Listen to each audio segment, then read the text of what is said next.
तेलंगाना हुकूमत ने वाज़ेह किया कि हुकूमत RTC वर्कर्स की फलाह बहबूद के लिए पाबंद अहद है। वज़ीर आला रेवंत रेड्डी और वज़ीर ट्रांसपोर्ट पूनम प्रभाकर ने इस मामले की वजाहत की। RTC मुलाजिमीन के मसाइल पर असम्बली के बजट सेशन के दूसरे दिन सवाल व जवाब के सेशन के दौरान हुक्मरां और अपोजिशन जमात के दरमियान बहस व तकरार हुई।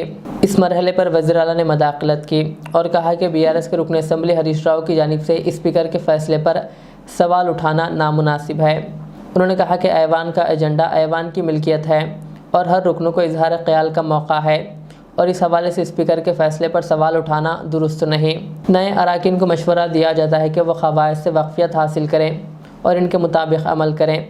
क़ब्ल-ए-ज़ी वज़ीर ट्रांसपोर्ट पूनम प्रभाकर ने कहा कि हुकूमत RTC वर्कर्स के मुस्तक़बिल को मद्देनज़र रखते हुए तमाम इक़दाम करेगी। उन्होंने कहा कि इक़्तिदार में आने के बाद RTC को खसारे से बाहर लाया गया। महालक्ष्मी के तहत अब तक RTC को 2000 करोड़ रुपए फराहम किए गए हैं। वज़ीर मौसूफ़ ने इल्ज़ाम लगाया कि पिछली हुकूमत ने RTC को हर तरह से कमज़ोर किया, जबकि इनकी हुकूमत ने 2013 से ज़ेर इल्तिवा 280 करोड़ रुपए के बकायाजात में से 80 करोड़ रुपए अदा किए और नई बसें खरीदी और इदारे को नई ज़िंदगी बख्शी और 3000 से ज़ायद मुलाजिमतों पर तक़र्रुर किया। उन्होंने याद दिलाया कि 35 करोड़ रुपए के बोझ के बावजूद RTC मुलाजिमीन को 21% PRC दिया गया था। उन्होंने इल्ज़ाम लगाया कि पिछली हुकूमत ने बजट में 1500 करोड़ रुपए रखे और 400 करोड़ रुपए भी खर्च नहीं किए। क़ब्ल-ए-ज़ी BRS अरकान ने पूछा कि क्या RTC मुलाजिमीन को हुकूमत में ज़म करने का अमल कब मुकम्मिल किया जाएगा। इस मौके पर हुक्मरां और अपोजिशन के अरकान के दरमियान बहस व तकरार शुरू हो गई, क्योंकि BRS अरकान जो वज़ीर के जवाबात से मुतमईन नहीं थे। CPI के रुकन असम्बली सिम्बा सेवा राव ने इल्ज़ाम लगाया कि उस वक्त की हुकूमत को इस बात की कोई परवाह नहीं थी कि RTC वर्कर्स 50 दिन तक हड़ताल पर थे। दिव्यांगुలకు, విద్యార్థులకు, ప్రభుత్వ ఉద్యోగులకు, జర్నలిస్టులకు మనం రాయితీతో బస్ పాస్లు ఇస్తాం. ఈ ప్రభుత్వం వచ్చిన 8 నెలల్లో ఆ రాయితీలకు చెందిన డబ్బు ₹1 ఇవ్వని మాట వాస్తవమా? ఆ డబ్బు ఎంత, ఎప్పటిలోకి ఇస్తారు, ఇవ్వకపోవడానికి గల కారణాలు ఏమిటి? దెన్ లాస్ట్ క్వశ్చన్ అధ్యక్ష, మనకు కార్మికులకు సంబంధించి మోటార్ ట్రాన్స్పోర్ట్ యాక్ట్ ఉంటుంది. డ్రైవర్లు కానీ కండక్టర్లు కానీ 8 గంటల కంటే ఎక్కువ పని చేయకూడదని ఉంటుంది.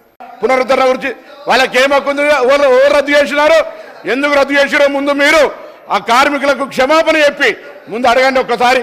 మీరు యూనియన్లు రద్దు చేసి మీరు RTC గౌరవ అధ్యక్షులు మీరు మీ కుటుంబ సభ్యులు ఉండి వాళ్ళు అన్నమో రామచంద్ర అంటుంటే కూడా చచ్చిపోతే కూడా 50 రోజులు సమ్మె పట్టించుకొని మీరు ఒక్క బస్సు కొనే అధ్యక్ష 10 సంవత్సరాలుగా గౌరవ ముఖ్యమంత్రి గారు మా ప్రభుత్వం వచ్చిన తర్వాత బరాబర్గా ప్రభుత్వం బస్సులు కొన్నది. అంతేకాదు 2013 నుంచి పెండింగ్లో ఉన్నటువంటి 280 కోట్ల బకాయిలను మేము బాండ్ రూపంలో ఉంటే ఇచ్చినాం. 80 కోట్లు పేమెంట్ అయింది. ఆన్లైన్లో యాజమాన్యం ఇతర అవసరాల గురించి కలుగుతా ఉంది.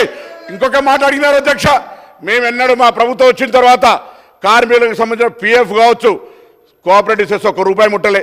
4000 కోట్ల బకాయిలు వాళ్ళ సంస్థ కార్మికుల సొమ్ము వాడుకున్నారు అధ్యక్ష.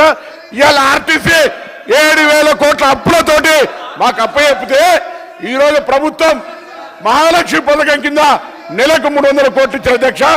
ఇప్పటికే 70 కోట్ల మంది మహిళలు ప్రయాణం చేస్తే అధ్యక్ష 2400 కోట్ల రూపాయలు ఆ మహిళల పేరు మీద వచ్చినటువంటి సొమ్మును 2000 కోట్లను ప్రభుత్వం తరఫున RTCకి ఇచ్చినాం. रियाज इस्लामिक स्कूल तालीमी मैदान में एक नया इनकलाब, इस्लामिक और मॉडर्न एजुकेशन की अजीम दरसगाह। 23 साल तजुर्बे के बाद तलबा और तालिबात के लिए रियाज इस्लामिक स्कूल पेश करता है हिफ्ज़ कुरान, नाज़िरा कुरान क़ायदे के अलावा नर्सरी ta 10वीं जमात तक के तालीम का बेहतरीन नज़्म। बच्चों के लिए हॉस्टल की सहूलत, मुस्तहिक़ तलबा के लिए खुसूसी रियायत, तलबा और तालिबात के लिए अलहदा क्लासेस के माकूल नज़्म, खुसूसी computer classes, hardware and software training, बच्चों में तहरीर और तकरीरी सलाहियतों को उजागर करने के लिए हफ्तावारी प्रोग्राम, काबिल और मुशफ़िक़ असातिज़ा इकराम की निगरानी में बेहतरीन तालीम नज़्म। सुबह 8 बजे तक शाम 4:30 बजे दाखिले जारी हैं, उजलत कीजिए। Riyaz Islamic school, opposite lane, new SR petrol pump, Wattepally, Hyderabad.